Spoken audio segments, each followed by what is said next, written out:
Monsieur le Président, Mesdames et Messieurs, permettez-moi de commencer mon propos en remerciant cher Jean-Pierre pour cette invitation au nom de Contact Entreprises à m'exprimer donc devant les dirigeants des entreprises de la Martinique de toute taille et de tout secteur d'activité, dont l'un de mes domaines de compétences, donc la géopolitique européenne. Et j'ai accepté avec grand plaisir la démultiplication de cette communication, donc l'Europe de la Caraïbe à l'Oural, car je pense que le MEDEF en Martinique s'inscrit à peu de choses près dans la ligne du président Bruno Blandin à la Guadeloupe, qui faisait le vœu, je le cite, que l'association continue à faire preuve de solidarité et affirme son ambition réelle d'être un acteur essentiel de l'économie guadeloupéenne, en ajoutant que la fonction de président impliquait responsabilité, proactivité et vision. Et c'est bien dans le cadre de cette nécessaire vision qu'un homme d'expérience, il a souhaité cet échange sur l'Europe et les enjeux géopolitiques de la Russie et l'Asie centrale, avec un questionnement sur les conséquences de ces enjeux sur la politique de l'Union européenne dans les DFA, des départements français d'Amérique. Et car, vous l'avez compris, la Guadeloupe et la Martinique sont confrontées aux mêmes défis que les autres entreprises, même si ces problématiques spécifiques, octroi de mer, emploi des jeunes, égalité économique, etc., représentent un socle, mais qui doit se lire en les confrontant aussi au monde. Permettez-moi donc de passer maintenant dans le vif du débat et de décliner mon exposé en 5 points. D'abord en dressant un tableau géopolitique général sur l'ensemble de l'Europe et de l'Eurasie, en passant même par la Chine, c'est important, vous verrez, avec le projet de nouvelle route de la soie, avant de nous attarder, bien sûr, en dernier lieu, sur la Caraïbe. Alors, premier point, si vous le voulez bien, les enjeux géopolitiques et le chaudron, j'appelle ça à Essian, vous allez voir, centre-asiatique. Alors, inattendu, le bouleversement politique et social des années 89-90 a été de surcroît si rapide que l'on s'est empressé de vouer les pays de l'ex-Union soviétique à un inéluctable déclin et d'annoncer, comme l'avait fait le célèbre politologue américain Fukuyama, la fin de l'histoire et la victoire de la démocratie.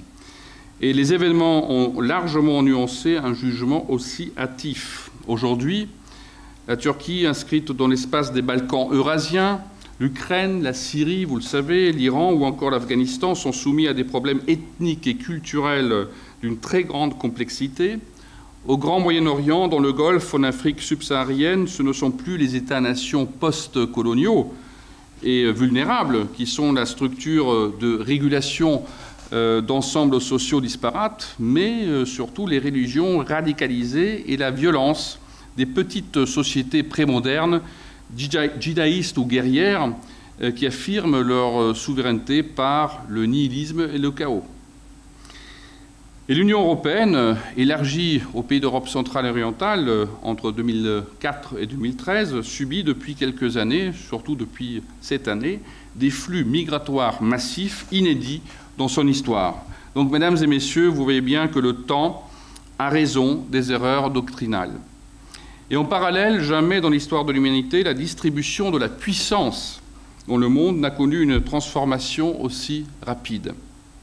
En un quart de siècle, le centre de gravité du monde s'est peu à peu déplacé d'un Occident transatlantique vers une Asie, vous le savez, en pleine effervescence. On peut par ailleurs parler d'un retour du grand jeu, formule qui désigne la guerre d'influence que se sont livrées au XIXe siècle les puissances européennes, principalement le Royaume-Uni et la Russie, pour le contrôle de l'Asie centrale. Cette Asie centrale, que vous allez voir sur la carte qui s'affiche, se réveille après un sommeil de plusieurs siècles, et c'est un très vieux carrefour du monde dans le passé, celui d'une très grande région.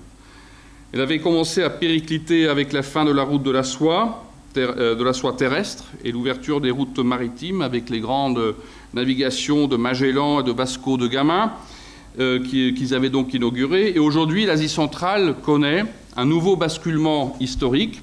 Si actuellement environ 2 à 3% seulement des transports de marchandises entre l'extrême orient et l'Europe se fait par la voie terrestre, il deviendra bientôt plus avantageux, pour de multiples raisons, d'emprunter celle-ci plutôt que la voie maritime.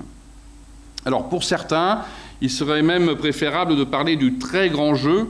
C'est un ancien colonel à la retraite qui avait utilisé cette formule dans la revue de défense nationale en mars 2002, parce qu'après l'intervention massive des États-Unis et de leurs alliés en Afghanistan, le grand jeu anglo-russe entre officiers gentlemen à la fin du XIXe siècle lui paraissait un aimable passe-temps en comparaison de ce qui s'annonçait entre l'hyperpuissance américaine et le monde islamique. La suite lui a donné raison. Car l'Asie centrale, en dehors de ses potentialités, s'est progressivement transformée en chaudron, c'est ce que je disais tout à l'heure, à mains égards en ébullition. Donc les ingrédients de cette mixture sont multiples. Ils vont de la misère kirghize et tadjik à la dictature ouzbek, en passant par les problèmes interethniques étendus à toutes les populations, ou encore, bien sûr, vous le savez, les liens étroits entre le trafic des drogues et les foyers islamistes talibans. Et la mixture dans la chaudière est surtout la base des larmes du diable, c'est ainsi qu'on appelle dans la région chinoise autonome du Xinjiang le pétrole et le gaz. Depuis l'effondrement de l'Union soviétique en 1991, les découvertes de gisements n'ont jamais cessé. Si la Russie possède les plus grandes réserves de gaz naturel au monde, 23%, et que les réserves de pétrole le classent au 6e rang mondial avec 6%, on évalue aujourd'hui à 10% des ressources mondiales le potentiel de la région centre-asiatique pour le pétrole, de 15 à 20% pour le gaz et 20% pour l'uranium. Et la faible consommation locale fait de l'Asie centrale l'une des zones majeures d'exportation d'hydrocarbures. Et à la Russie se sont adjoints au fil des ans, donc d'abord les Iraniens, puis les Turcs, les Occidentaux et les Chinois, qui ont commencé en 2010 à importer massivement du gaz turkmène, s'ajoutant au pétrole et au gaz kazakh qu'ils recevaient déjà. Sur la carte numéro 2, enfin la carte suivante, je vous montre juste ici la dépendance, la très forte dépendance de l'Europe. Vous voyez très bien que les flux de gaz, c'est une carte qui date de 2003, les flux des oléoducs de gaz qui vont vers l'Europe à partir de la Russie et aujourd'hui à partir de l'Asie centrale. Donc une dépendance de l'Europe occidentale très massive. Un chiffre simplement, sachez que l'Allemagne importe 40% de son gaz naturel de la Russie. Donc une dépendance quasi extrême. Une autre composante de la mixture clandestine mais essentielle est celle des larmes d'Allah. Et ici, il s'agit de l'héroïne et du cannabis afghan, ainsi que du cannabis kazakho-kirghize, qui ont rapporté depuis 2005, tenez-vous bien, près de 900 milliards de dollars à la narcomafia centre-asiatique et proche-orientale, ce qui lui donne bien sûr une puissance inouïe. Le trafic prend d'ailleurs des proportions inimaginables, notamment en direction de la Russie, qui, avant même l'Iran et l'Afghanistan, est le pays qui souffre le plus d'héroïne. Là aussi des chiffres assez impressionnants, près de 40 000 victimes par an, avec l'utilisation de 20% de l'héroïne mondiale. Deuxième point que je vais aborder, l'émergence de l'Eurasie, point d'interrogation. La Russie, justement. En 2013, le journal The Times avait nommé Vladimir Poutine homme de l'année. Un magazine américain le plaçait en tête des personnalités les plus puissantes de la planète. En 2014 et 2015, la feuille de route du président russe tient en un seul mot Eurasie. Un mythe auquel il entend donner un sens concret. Et il s'agit, c'est vrai, pour lui, de rassembler autour de la Russie les nations qui lui sont liées par la géographie et l'histoire. Avec cependant, vous imaginez bien, une pierre d'achoppement de taille, bien sûr, l'Ukraine. À ce propos, permettez-moi de faire une petite parenthèse américaine. J'emploie ici le terme de parenthèse à escient, car les États-Unis, sans négliger l'Europe, bien sûr, se tournent vers le Pacifique. Ils ont tendance à prendre leur distance par rapport à la région centre-asiatique, et les hydrocarbures de la région les intéressent moins depuis qu'ils ont en vue l'utilisation de leur gaz de schiste. Et en Europe, les inquiétudes américaines sont surtout apparues avec la création du Nord Stream, qui crée via la Baltique et l'Allemagne un lien gazier très fort, jugé excessif, entre l'Europe du Nord et la Russie. Et le fait que Moscou ait lancé également le South Stream pour l'Europe du Sud, projet qui a été abandonné cependant en 2014, a encouragé Washington à intervenir indirectement en Ukraine, point idéal de blocage des initiatives d'ouverture russe vers l'Europe. Donc la récupération par Moscou de la Crimée, vous vous en rappelez, c'était il n'y a pas si longtemps, n'a fait qu'ancrer Washington dans sa détermination d'interdire les velléités de rapprochement entre la Russie et certains pays d'Europe. Mesdames et messieurs, la politique de Washington présente une remarquable continuité depuis 1991. Il s'agit d'établir un cordon sanitaire enfermant la Russie à l'intérieur des terres, lui détacher tous les pays de son étranger proche, comme on dit, pour les faire entrer dans l'Alliance atlantique, si possible. Alors si dans son grand ouvrage « Le grand échiquier, l'Amérique et le reste du monde », qui avait été publié en 1997, le géopoliticien stratège Brzezinski, qui avait conseillé le président Carter, craignait bien plus que tout une alliance anti-hégémonique Russie, Chine, Iran contre les États-Unis. Constatons au passage qu'avec la crise ukrainienne, Washington fait tout ce qu'il faut pour repousser Moscou vers le camp asiatique. J'en reviens donc à l'eurasisme, qui postule l'existence d'un troisième continent entre l'Europe et l'Asie, uni la proximité entre les cultures russes, orthodoxes et turciques, est fondé dans les années 20 par des intellectuels russes en exil, notamment à Paris, et réapparaît avec la chute de l'Union soviétique, d'abord avec pour chef de file, vous connaissez certainement le nom, vous l'avez entendu parler, Alexandre Douguine, qui a été vite contesté pour ses penchants visionnaires, impérialistes, ultra-orthodoxes, et tenant d'une ligne franchement anti-occidentale. Le président Poutine, lui, s'inspire plutôt d'un Primakov, homme d'État connu pour sa modération, qui est malheureusement décédé il y a quelques mois, promoteur d'un nouvel eurasisme débarrassé de tout fatras mystique. Et on peut limiter son objectif à l'organisation d'un ensemble de nations chrétiennes et musulmanes à cheval sur l'Europe et l'Asie, et n'étant pas a priori hostile à l'Europe occidentale. À vrai dire, dans la zone envisagée par le nouveau courant, qui donne la priorité à l'orthodoxie, l'Europe occidentale, catholique, protestante, souvent libérale, ne figure pas. Et le président Poutine, lui qui accepte cette image de raciste, a cependant inclus le vieux continent dans ses projets, et notamment le 25 novembre 2010, dans une conférence de presse donnée en Allemagne, par la formule d'une, je le cite, « communauté économique harmonieuse de Lisbonne à Vladivostok ». Alors, l'étymologie de ces termes pose plus de questions, vous imaginez bien qu'elle n'en résout. L'Eurasie n'est certainement pas l'addition tout simple des continents européens et asiatiques, même s'il n'existe pas de vraies limites géographiques entre ces deux continents. Que l'Oural ait été choisi comme limite officielle entre l'Europe et l'Asie, nous le devons à Pierre le Grand, qui regardait vers l'ouest et qui voulait en quelque sorte européaniser son pays. Parce que l'Oural n'est qu'une montagne ancienne au sommet plutôt érodé et ne constitue en rien une ligne de force, mais avait le mérite aux yeux du tsar Pierre le Grand, de placer en Europe la partie la plus peuplée et la plus active de la Russie. Donc si la géographie sert à faire la guerre, comme le disait le géographe Yves Lacoste, vous voyez bien qu'elle sert aussi à justifier la politique. Donc il n'y a pas de coupure nette entre l'Europe et l'Asie, et le terme d'Eurasie est polysémique, et si vous voulez, il a principalement trois acceptions, rapidement. Le premier sens est d'ordre politique. Le général de Gaulle parle dès 1960, vous le savez, d'une Europe de l'Atlantique à l'Oural. Il y voyait en partie une convergence d'intérêts entre Européens et Soviétiques face aux États-Unis. Et il espérait peut-être prolonger l'axe Paris-Berlin à Moscou, qui a été d'ailleurs concrétisé en 2003, très brièvement, par l'éphémère troïka du refus de la stratégie guerrière américaine en Irak. Mais les divergences, bien sûr, à l'époque, rendaient improbable ce projet. Le président François Mitterrand évoque en 1990 une large confédération européenne en y incluant la Russie.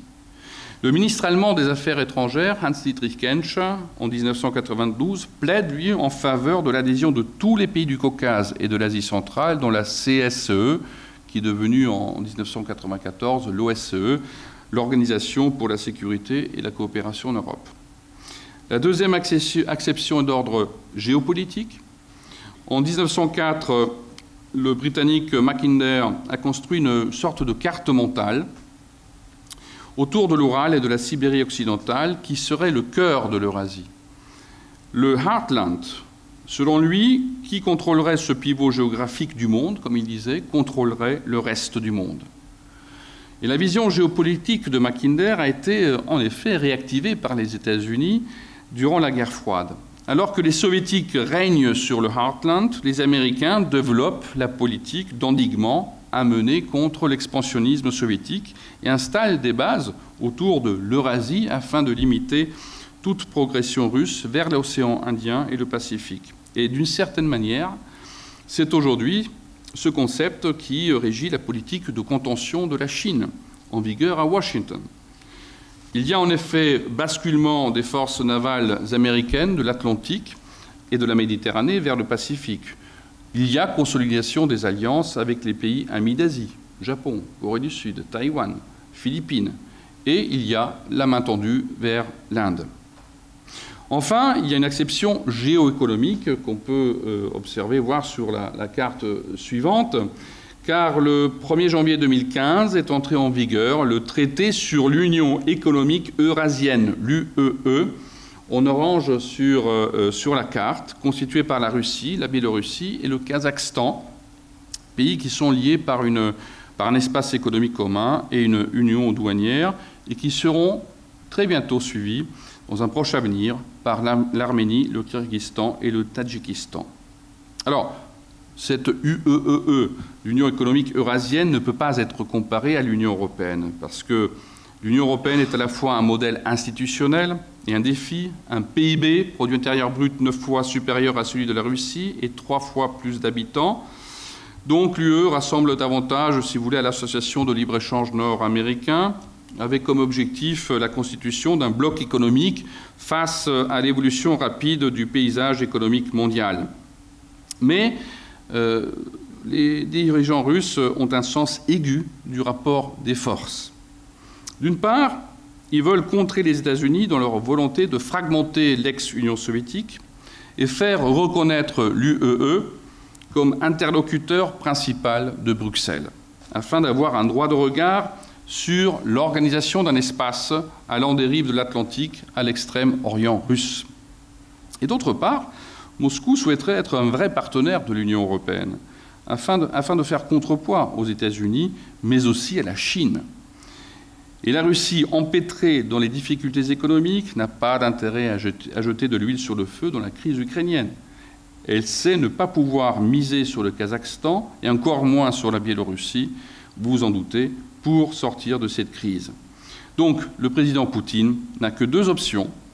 À l'heure actuelle, c'est redonner de l'influence aux modernisateurs et choisir l'ancrage européen, ou bien devenir un allié de la Chine, mais avec un statut peu enviable de junior partner.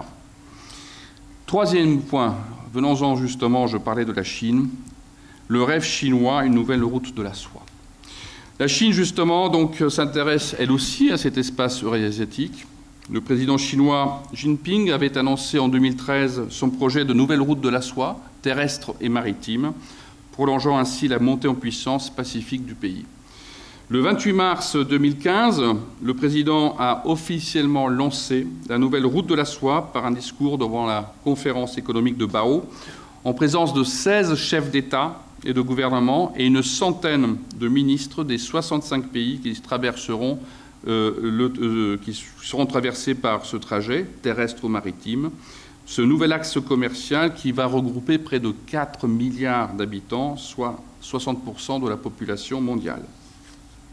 Ces pays ne représentent certes aujourd'hui, mis ensemble, que 29% de la production mondiale. Donc vous voyez la carte suivante, j'y reviendrai tout de suite pour en parler.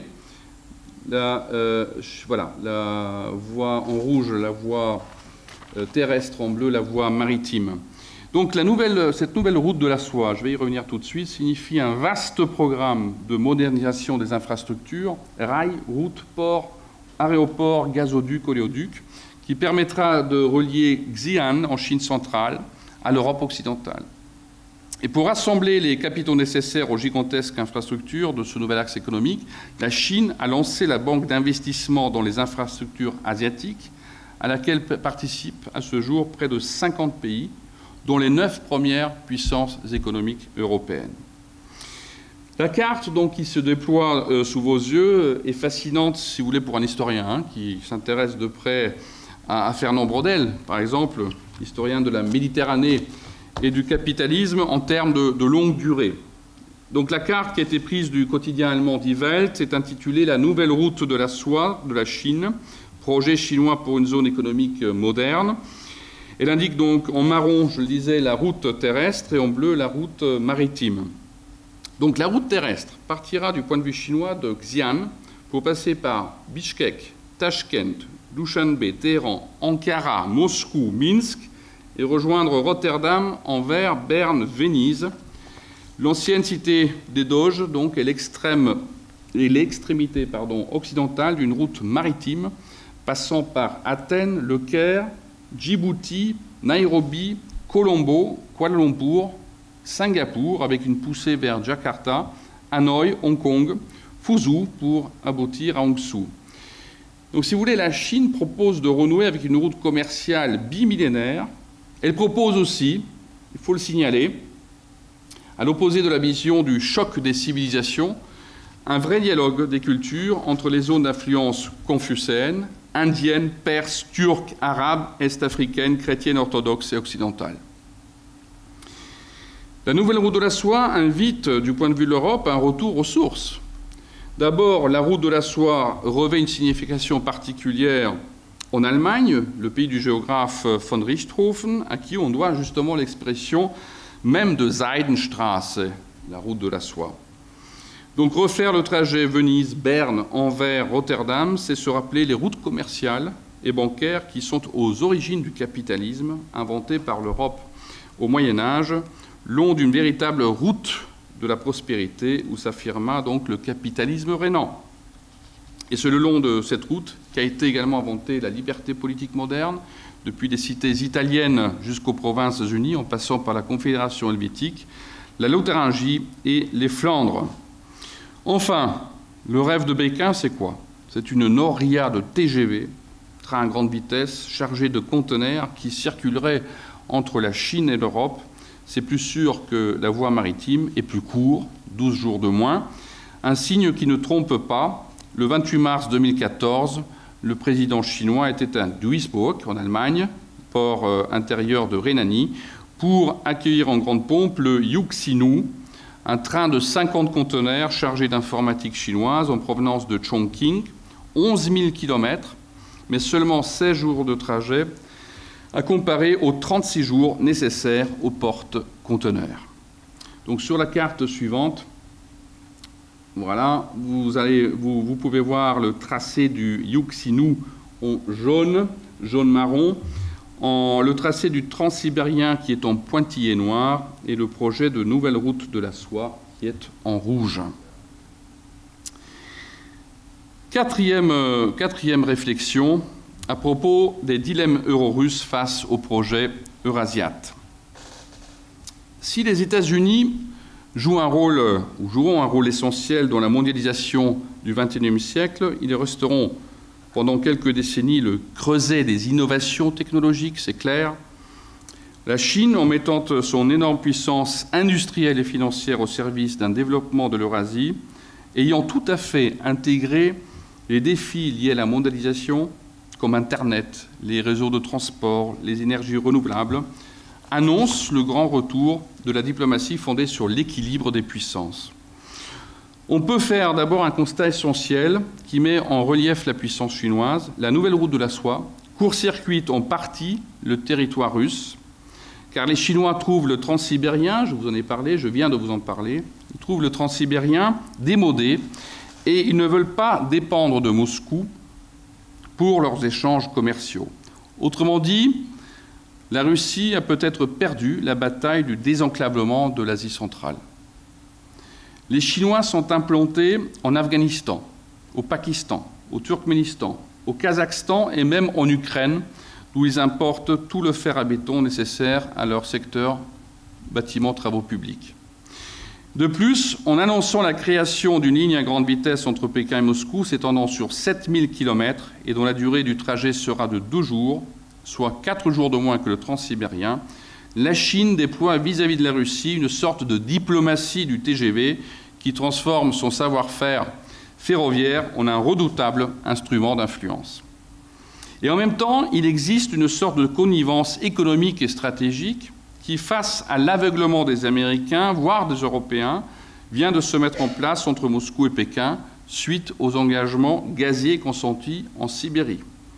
En 2014, la Russie a conclu avec la Chine 2 énormes contrats gaziers, le premier d'un montant de 400 milliards de dollars, prévu pour 30 ans, organise l'envoi du gaz de Sibérie orientale vers la Mandchourie.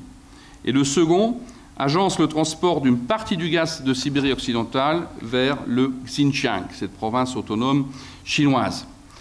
Et à partir de 2018, les quantités supplémentaires exportées pourraient dépasser les 60 milliards de mètres cubes. Bref, on pourrait dire qu'il existe maintenant 2 Eurasies. Une Eurasie mineure, réduite à la Russie et à l'UEE, et une Eurasie majeure, portée par le dynamisme chinois et la nouvelle route de la soie. Mesdames et messieurs, on peut également se poser une autre question de fond. Voit-on l'émergence d'un nouvel ordre mondial autour des fameux BRICS? Les principaux pays émergents regroupés autour de cet acronyme, imaginé d'ailleurs initialement par la banque d'affaires Goldman Sachs. Pendant que nos dirigeants de l'Union européenne se déchiraient à propos de la Grèce, les leaders du Brésil, de la Russie, de l'Inde, de la Chine et de l'Afrique du Sud se retrouvaient en juillet dernier à Ufa en Russie pour leur 7e sommet avec toutes les apparences d'une organisation parallèle mondiale. En 2016, donc l'année prochaine, leur banque de développement verra le jour et échappera certainement à l'emprise du dollar. Elle pourra constituer éventuellement une alternative au Fonds monétaire international et à la Banque mondiale.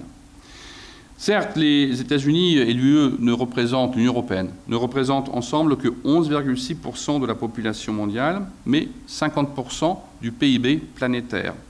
Alors que les BRICS, qui regroupent 40% de la population mondiale, ne représentent à l'heure actuelle que 20% du PIB planétaire.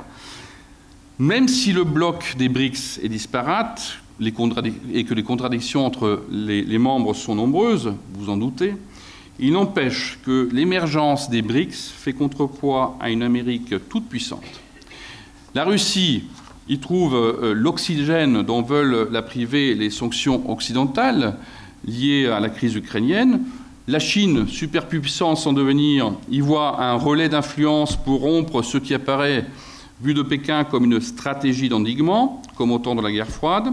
Donc, si vous voulez, avec leurs limites, leurs contradictions, également leur fragilité, les BRICS modifient quand même les rapports de force internationaux dans un sens défavorable à Washington. On peut, en dernier lieu, avant d'aborder le point sur la Caraïbe européenne, on peut s'interroger sur le devenir commun de l'Union européenne et de la Russie. Si l'UEE est une organisation structurée, nantie d'un programme jusqu'en 2025, elle n'est pas une fin en soi, mais un moyen de répondre aux défis économiques planétaires. La Russie se perçoit comme un pays européen, mais couvrant de vastes étendues en Asie. La moitié de son commerce extérieur se fait avec la seule Union européenne. Donc, si vous voulez, la troïka eurasienne, Astana, Minsk et Moscou, présente un potentiel attirant. Les 3 nations, la Russie, la Biélorussie et le Kazakhstan, représentent 80% du potentiel économique de l'ex-URSS et un marché de 170 millions de consommateurs. Mais ce marché reste néanmoins à l'échelle très modeste à l'échelle mondiale. Comme on peut l'observer sur la carte suivante, tirée, c'est un schéma statistique à partir de la Banque mondiale 2012. Alors, comme on peut l'observer sur cette carte, la Russie ne pèse que 2,7% dans le PIB mondial. La Biélorussie et le Kazakhstan n'ajoutent que 0,3%. Et l'adjonction éventuelle de l'Ukraine ne porterait l'ensemble qu'à 3,5%, alors que l'Allemagne et la France, à elles seules, représentent entre 8 et 9% du produit intérieur brut mondial. Et l'Union européenne, vous le savez, reste la première puissance économique avec près de 30% du PIB mondial. Mais, c'est là que ça devient pas inquiétant, mais c'est intéressant de voir, entre 2007 et 2011, si la modeste Russie, 140 millions d'habitants, a contribué pour 2% de la croissance du PIB mondial, l'Union européenne, avec ses 500 millions d'habitants, avec son économie anémiée, a réduit quant à elle de 1%. Alors, si l'Eurasie peut être comprise comme un mythe, vous le voyez bien, elle n'en constitue pas moins un révélateur. L'Europe occidentale paraît le continent comme le plus déprimé, l'Asie orientale le plus dynamique. L'avenir économique s'inscrivant en grande partie en Asie, la Russie fait donc des efforts pour participer activement à la coopération économique pour l'Asie-Pacifique, en renforçant sa présence sur le continent asiatique. Et du reste, à Moscou, on parle de moins en moins de la Russie comme puissance eurasiatique, mais davantage comme une puissance euro-pacifique. En même temps, la Russie propose à l'Union européenne depuis 2 décennies la mise en place d'un espace économique commun qui regrouperait tous les pays d'Europe et de l'ex-Union soviétique, ce que refuse Bruxelles, dont le projet, finalement, est l'intégration ou l'association de ses voisins orientaux, Russie exclue. Donc les ambiguïtés européennes inhérentes aux limites de l'Europe communautaire sont encore amplifiées par l'ouverture en 2004 des négociations avec la Turquie et sont une cause de tension de l'Union européenne avec la Russie. Et la crise de l'Ukraine depuis 2013 en est la preuve éclatante. Reste qu'à l'Est, la réalité géographique fondamentale est celle de la continuité territoriale, des instabilités qui peuvent avoir des répercussions directes et immédiates sur la prospérité des États membres de l'Union. Bref, c'est le vrai sens de cette maison commune européenne dont parlait Gorbatchev à la fin des années 1980. Et c'est le sens aussi, je ne m'y attarderai pas ce soir, de la politique à l'Est menée par l'Allemagne unifiée depuis les années 2000. Pour les responsables allemands, la préoccupation permanente est d'exporter la stabilité de l'Union européenne pour ne pas un jour devoir importer de l'instabilité de l'Est. Et suite à l'élargissement de l'Union européenne par les pays d'Europe centrale et orientale, Berlin prône une politique à l'Est commune dans le cadre de cette fameuse politique européenne de voisinage lancée par la Commission européenne en 2003, en se projetant au-delà des frontières orientales de l'Union européenne pour éviter l'apparition d'une Europe intermédiaire instable sous influence russe, et à l'inverse, en vue d'offrir à la Russie, dans ses relations avec l'Union et l'Europe orientale, un engagement constructif. Si vous voulez, on y reviendra tout à l'heure, on pourra en reparler de cette problématique. Mesdames et messieurs, je passe au dernier point. La Caraïbe européenne, Quo Vadis. Pardon pour le terme employé en latin. Je sais que c'est presque tabou depuis une certaine réforme qui va être lancée en 2016, mais enfin bon, je plaisante, mais j'en profite un petit peu puisque je ne suis plus astreint au droit de réserve d'un recteur. Et la rectrice, en plus, n'a pas pu encore arriver. Alors, la Caraïbe européenne, Quo Vadis. L'approche globale de l'Europe s'inscrit dans une perspective à 3 volets. Il y a la perspective continentale avec l'Union européenne élargie, la perspective intercontinentale incluant l'espace eurasien, voire la dimension africaine, et enfin la perspective océanique qui se définit par un réseau de bases, d'escales et de points clés maritimes découlant des accords avec les pays d'Afrique, Caraïbes et Pacifique, ACP, qui fait de l'Europe, ancienne puissance coloniale, un acteur géoéconomique au plan mondial. L'Union européenne s'étend à l'est jusqu'aux frontières orientales de la Finlande et de la Croatie, en passant par celles de la Pologne, de la Roumanie, de la Bulgarie, et à l'ouest jusqu'à la Caraïbe. Alors il est vrai qu'un ordinateur à qui l'on demanderait de faire figurer le poids de l'économie des départements et régions d'outre-mer français par rapport à celui de l'Union européenne ne peut pas le représenter de façon graphique. La couleur de légende de ces entités n'apparaît en effet sur aucun camembert, compte tenu de leur faiblesse. Mais ce n'est pas une raison, bien sûr, pour ne pas parler de nos régions, extrêmes frontières occidentales de l'Union. Alors, après avoir dominé la Caraïbe du XVe au XIXe siècle, l'Europe n'occupe plus qu'une place réduite dans cet espace fragmenté, à la fois insulaire et continental, à travers ces territoires d'outre-mer, situés principalement dans les petites Antilles. Les territoires européens dans la Caraïbe se distinguent par un certain nombre de spécificités qui les singularisent au sein de l'espace caribéen. Certaines îles, comme les Drom français et des Antilles, sont intégrées de par leur statut politique à un grand pays européen et donc à l'Union européenne. On peut le voir sur la carte suivante. Et il s'agit bien sûr de la Guadeloupe, de la Martinique et de la Guyane. D'autres îles donc, sont en revanche plus autonomes. C'est le cas de Saint-Martin, de Saint-Barthélemy, tous deux anciennes dépendances de la Guadeloupe, qui ont choisi en 2007 de devenir des collectivités d'outre-mer, qui disposent donc d'une certaine autonomie dans les domaines douaniers fiscaux. Les Antilles néerlandaises ont encore des statuts différents et qui sont toujours en évolution, tout comme les Antilles britanniques. Outre ces différences de statut au sein d'ensembles nationaux, ces îles ne partagent pas les mêmes niveaux d'intégration à l'intérieur de l'Union européenne. Donc les DROM, tout comme la Réunion ou Mayotte, ainsi que les deux régions autonomes portugaises de Madère et des Açores, ou les îles Canaries, communauté autonome espagnole, disposent du statut de région ultra-périphérique, les RUP, qui font partie de fait de l'Union européenne, tandis que les îles néerlandaises et britanniques, tout comme Saint-Barthélemy depuis 2012, ont choisi le statut de pays et territoire d'outre-mer et ne font donc pas partie directement de l'Union européenne, alors même que leurs citoyens disposent de la citoyenneté européenne. Alors l'Europe est un acteur de développement, de coopération régionale essentielle, mais je n'insiste pas ici sur le partenariat, par exemple UE, pays de ACP, ou les sommets bisannuels entre l'Union européenne et la communauté des États d'Amérique latine et des Caraïbes, la CELAC, qui sont des réunions à caractère intergouvernemental où sont discutés des accords de coopération ou des projets de développement. L'Union européenne a pris le relais des métropoles européennes avec des moyens financiers plus importants.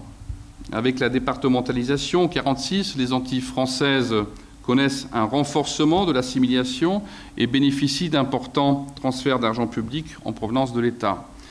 En conséquence, l'économie locale s'appuie largement sur les secteurs de commerce et de la fonction publique. Par ailleurs, le statut de RUP, région ultra-périphérique, qui échoit à des régions souffrant de retard et de handicap de développement, favorise, bien sûr, vous le savez, l'accès au financement européen, et en particulier ceux mis en œuvre dans le cadre de l'objectif numéro 1 de la politique régionale européenne de lutte contre les disparités spatiales et en soutien aux régions en retard de développement. Ainsi, les RUP peuvent prétendre à des fonds structurels afin de financer la mise en place d'infrastructures et de projets de développement. Les terminaux à conteneurs des ports de Jarry, en Guadeloupe, et bien sûr de Fort-de-France, ont été financés par des fonds européens. Et si l'on fait un diagnostic, on constate que les RUP subissent des handicaps spécifiques et permanents, voire irréversibles, qui peuvent être résumés en 3 points essentiels. Très grand éloignement, séquelles de l'histoire et handicap économique de la masse critique. Et cumulant des handicaps géographiques, économiques et historiques, ces régions d'Europe sont en situation de, entre guillemets, tempête économique permanente. Alors le président de la République, François Hollande, avait conclu son discours lors de l'inauguration du Memorial Act le 10 mai dernier en évoquant l'égalité économique réelle des Outre-mer avec l'Hexagone, priorité de l'État. D'où l'ambition de gommer les inégalités en matière de revenus par habitant, d'emploi à la pauvreté ou d'accès au logement et de mise à niveau des infrastructures. Et une loi pour l'égalité réelle devrait en poser les principes, et le président de région de la Guadeloupe, vous le savez, a reçu une mission parlementaire d'en définir les contours. Mais nous savons tous qu'une loi, aussi élaborée soit-elle, ne suffit pas pour atteindre de tels objectifs et que ce sont bien les acteurs économiques et sociaux, donc vous tous ici présents, qui jouent un rôle essentiel en la matière. Et d'autre part, l'Union européenne reste un acteur primordial pour pouvoir bénéficier des indispensables subventions de la politique de cohésion par le biais, par exemple, du Fonds européen de développement régional ou du Fonds social européen. Et pour la période 2014-2020, vous le savez,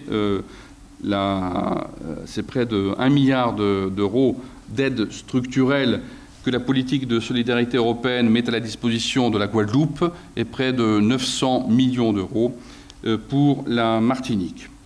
Mesdames et messieurs, restent, et j'en terminerai par là, restent les incertitudes de la présence européenne dans la Caraïbe. En effet, les mutations engagées tant au niveau mondial et européen qu'au sein même des territoires européens de la Caraïbe suscitent un certain nombre d'interrogations. D'abord, le contexte international est moins favorable. La fin de la guerre froide et l'élargissement de l'Union au PECO, aux pays d'Europe centrale et orientale, ont induit une baisse d'intérêt de l'Union européenne pour la Caraïbe et réduit les possibilités de financement, d'autant que certains États membres, dépourvus de sensibilité caribéenne, comprennent mal les préférences commerciales en faveur de ces régions excentrées. Et cette situation peut s'avérer source de tensions, comme cela a été le cas pour la banane. De plus, si ces îles représentent toujours des points d'appui pour des forces de projection dans la Caraïbe, pour l'essentiel humanitaire, elles ne font plus figure aujourd'hui de points stratégiques pour ceux qui relèvent de la défense nationale. On enregistre aussi une baisse sensible des aides de développement attribuées par l'Union européenne à la Caraïbe. Je pense ici à l'aide européenne allant à la communauté de la Caraïbe, CARICOM, qui a diminué, par exemple, de 55% depuis les années 1990. Ensuite, l'Europe ne semble pas pouvoir, voire vouloir, jouer un rôle de contrepoids à la puissance américaine dans la Caraïbe. On peut rappeler qu'au XIXe siècle, le mouvement de décolonisation de la Caraïbe et le reflux de la présence européenne se sont traduits par une avancée de l'influence américaine à partir de la fameuse doctrine Monroe, l'Amérique aux Américains. Et le monde caribéen, qu'il soit hispanique, néerlandais ou britannique, est aujourd'hui largement américanisé. Et les Antilles françaises font dès lors figure d'exception. Et les intérêts économiques européens se limitent, on va dire, à quelques secteurs, par exemple le tourisme en République dominicaine. Enfin, on peut se poser la question des limites de l'intégration régionale pour les territoires européens dans la Caraïbe. Avec des statuts différents au sein des ensembles nationaux, les territoires européens de la Caraïbe aspirent dans leur ensemble à davantage d'autonomie, que ce soit entre eux, lorsqu'ils sont regroupés au sein d'entités de gestion communes, ou avec leur métropole, ce qui est le cas des Antilles françaises, où chacune des îles réclame une certaine autonomie de gestion par rapport à sa voisine. Et en ce sens, le dégroupage de l'Université des Antilles-Guyane, l'UAG, n'a pas été, à mon avis, là aussi je peux le dire aujourd'hui de manière très libre, le meilleur choix. Et dans cette perspective, le maintien ou non des financements européens pourrait constituer une interrogation clé. Alors certes, le maintien de territoires européens dans la Caraïbe peut conduire à leur isolement au sein de leur environnement régional. Il apparaît dès lors nécessaire de renforcer les liens avec le reste de la Caraïbe en utilisant les ressources technologiques, humaines et financières de l'Union. Et les programmes Interreg ont été justement mis en place pour soutenir des projets de coopération transfrontalière et transrégionale dans différents domaines, énergie renouvelable, tourisme ou encore technologie de l'information. Il faut bien constater qu'un certain nombre d'obstacles socio-économiques, culturels ou politiques réduisent souvent les possibilités d'échange avec le reste de la Caraïbe. Qu'il s'agisse des territoires français, anglais ou néerlandais, leur intégration au sein d'associations économiques ou de coopération régionale pose problème. Les RUP, par exemple, ne peuvent pas participer directement aux organismes de coopération qui regroupent des territoires indépendants et encore moins des États. Même si la Guadeloupe et la Martinique, en 2014, ont pu adhérer en nom propre à l'Association des États de la Caraïbe, l'AEC. En somme, si vous voulez, la diversité des situations ainsi que les nombreuses organisations de coopération existantes témoignent des difficultés d'intégration des territoires européens dans une Caraïbe morcelée qui peine à s'organiser. Et finalement, la Caraïbe européenne se trouve dans une situation d'entre-deux, entre guillemets. Autant l'idéologie fondatrice de l'Europe stipule l'intégration économique à l'échelle régionale, autant les contraintes structurelles pesant sur les territoires insulaires des ensembles régionaux dans lesquels sont situés les RUP semblent être telles que l'on ne peut que constater une faible intégration régionale des Outre-mer français et pour l'instant un faible pouvoir de développement économique de ces coopérations régionales. Si vous avez encore quelques instants à me consacrer, j'en arrive à la conclusion. Si vous voulez, l'Europe de la Caraïbe à l'Oural, voire au-delà, est-ce un mythe ou une réalité? Moi, je dirais un peu des deux, certainement. Mythe et réalité. La géopolitique mondiale se transforme, comme on dit, à vitesse grand V. La mondialisation s'accélère et n'est pas uniquement financière et commerciale, vous le savez, elle touche tous les domaines, communication, culture, stupéfiants, terrorisme.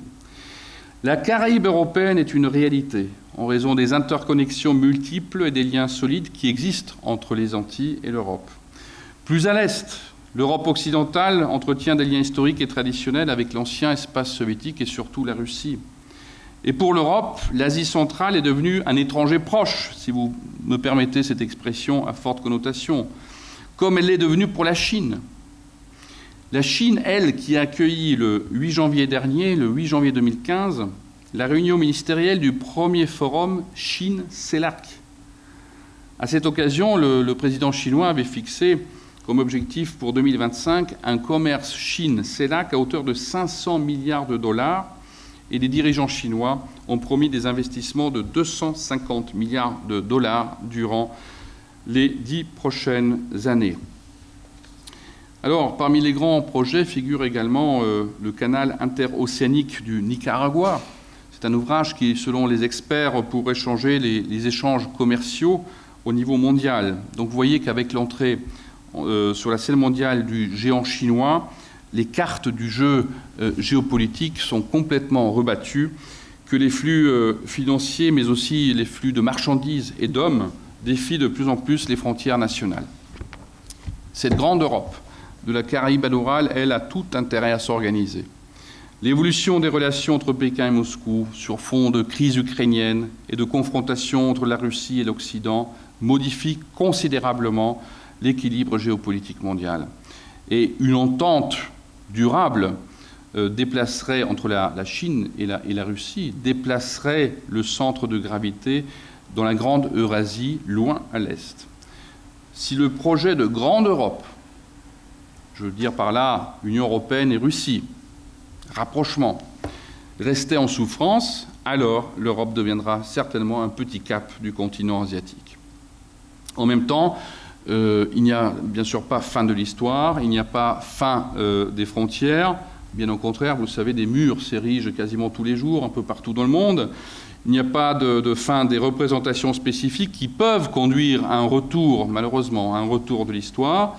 Ce n'est qu'un paradoxe apparent, mais car la mondialisation effrénée appelle le repli sur soi-même, et pourtant, on le sait tous, la fermeture n'a jamais été une solution dans l'histoire de l'humanité, et notre seul salut passera par l'ouverture à l'autre, à tous les niveaux, et sûrement pas par la fermeture. Et, mesdames et messieurs, je terminerai donc par les objectifs d'ouverture de votre association. J'ai lu que M. Rodolphe Désiré, le maire de la commune de Marin, si je ne me trompe, a dit lors de votre déjeuner débat le 28 septembre dernier, donc il y a quelques jours, « Donnons aux entreprises locales les mêmes chances qu'aux entreprises nationales ».